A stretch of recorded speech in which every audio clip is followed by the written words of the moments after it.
Bonjour, c'est Karine de Chacaderm, j'espère que vous allez bien.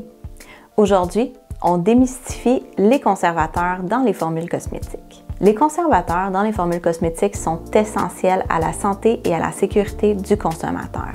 De nos jours, on entend de plus en plus parler des formules naturelles, des cosmétiques DIY comme on appelle, ou bien il y a beaucoup de gens qui clament que leurs produits sont 100% naturels et sans préservatif. C'est la grosse mode ces temps-ci, mais c'est aussi très dangereux. Les conservateurs dans les produits sont là pour nous protéger. Souvent, les produits contiennent des extraits végétaux qui, ceux-ci, contiennent énormément de micro-organismes. Ce qui veut dire que le micro-organisme va se nourrir de l'eau de la formule et des ingrédients qu'il contient et proliférer. Quand on parle de micro-organismes, on parle de bactéries, on parle de champignons, on parle de moisissures. Et ça peut causer de très gros dommages. Soit on peut avoir une infection cutanée, une infection respiratoire, mais aussi on peut avoir une infection et même qui peut causer la mort. Donc c'est très important d'avoir des formules qui sont bien conçues et qui ont des bons conservateurs afin de nous protéger.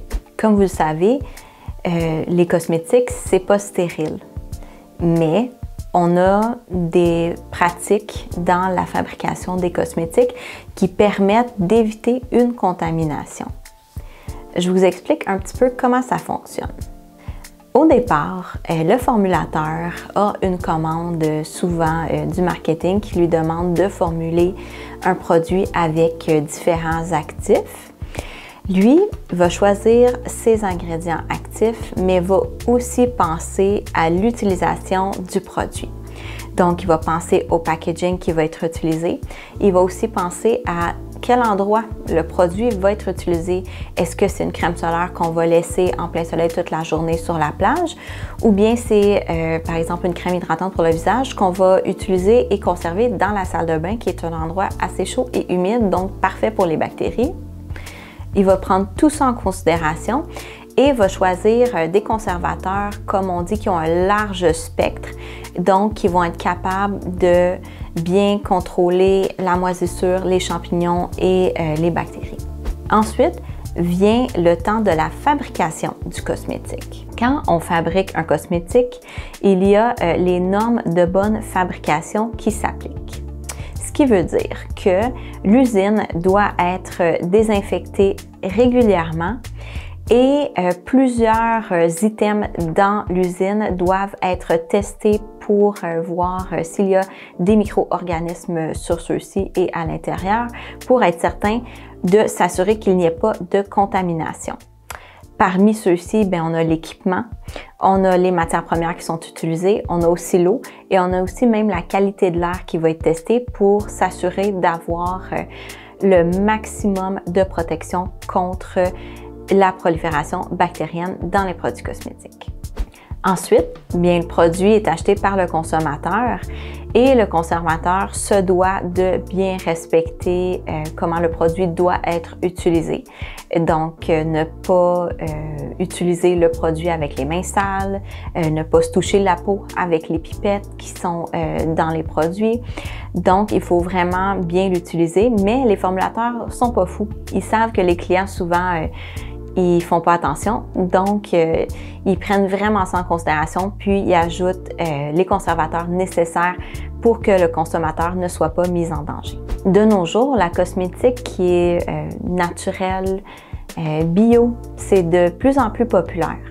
Mais vous savez, plus on veut des formules qui sont naturelles, plus on inclut bien des extraits de plantes, des extraits végétaux dans nos formules. Mais ces extraits-là, ils contiennent des tonnes de micro-organismes. Alors, nous, on prend ça, on met ça dans nos formules, donc on bourre nos formules de micro-organismes. Si on ne met pas de préservatif, de conservateur à l'intérieur, c'est super dangereux parce que là, c'est nous-mêmes qui mettons les micro-organismes qui peuvent se développer en bactéries dangereuses dans les crèmes. Alors, on prend soin de mettre les bons conservateurs à l'intérieur pour protéger le client. Souvent, quand la compagnie achète les matières premières de son fournisseur, la matière première contient déjà elle-même des conservateurs afin de protéger. Alors, à la fin de la liste INCI des produits finis, on va retrouver souvent plusieurs différents types de conservateurs. Certains clients ont peur de ça.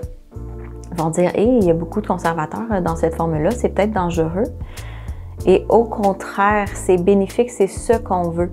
Parce que plus on a de différents types de conservateurs dans une formule, plus ceux-ci sont utilisés à faible pourcentage, ce qui réduit considérablement le risque d'intolérance cutanée et d'irritation cutanée.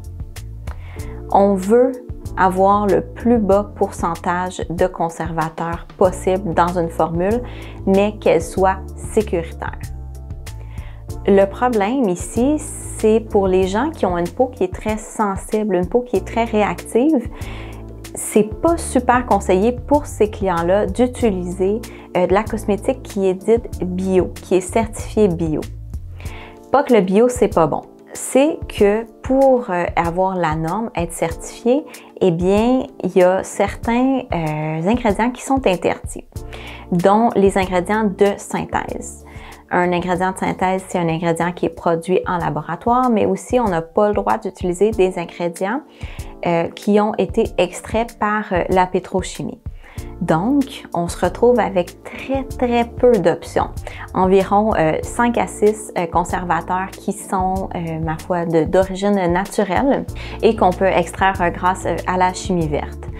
Donc, dans la cosmétique bio, oui, c'est sécuritaire de l'utiliser. Par contre, on a une chance d'avoir une intolérance cutanée vraiment plus élevée parce que les conservateurs sont utilisés à beaucoup plus fort pourcentage pour avoir la même protection qu'un cosmétique traditionnel. De plus, la cosmétique bio va souvent se fier sur les huiles essentielles pour essayer de conserver la formule, mais comme vous savez, les huiles essentielles ont un fort potentiel allergène et irritant. Donc, quelqu'un qui a déjà une sensibilité cutanée et une peau très réactive a beaucoup plus de chances d'avoir des pépins avec les formules bio. Donc, pour ces clients-là, on va vraiment aller plus vers la traditionnelle, la cosmétique traditionnelle qu'on connaît depuis toujours, parce que justement, elle utilise un plus faible pourcentage de conservateurs et on obtient en fait une formule tout aussi sécuritaire, mais beaucoup moins irritante pour la peau. Alors, si je peux vous conseiller quelque chose, c'est que lorsque vous voyez des cosmétiques qui sont faits, comme on dit, small batch, faits à la main, qui clament ne pas avoir de conservateurs, ne les achetez pas, sauvez-vous en courant. C'est vraiment quelque chose qui est dangereux pour votre santé et pour la santé de votre client. Alors, la morale de cette vidéo, eh bien, c'est que les conservateurs, ça sauve des vies. Alors, j'espère que vous en avez appris un peu plus sur les conservateurs aujourd'hui et on se reparle lors de ma prochaine capsule. Bye!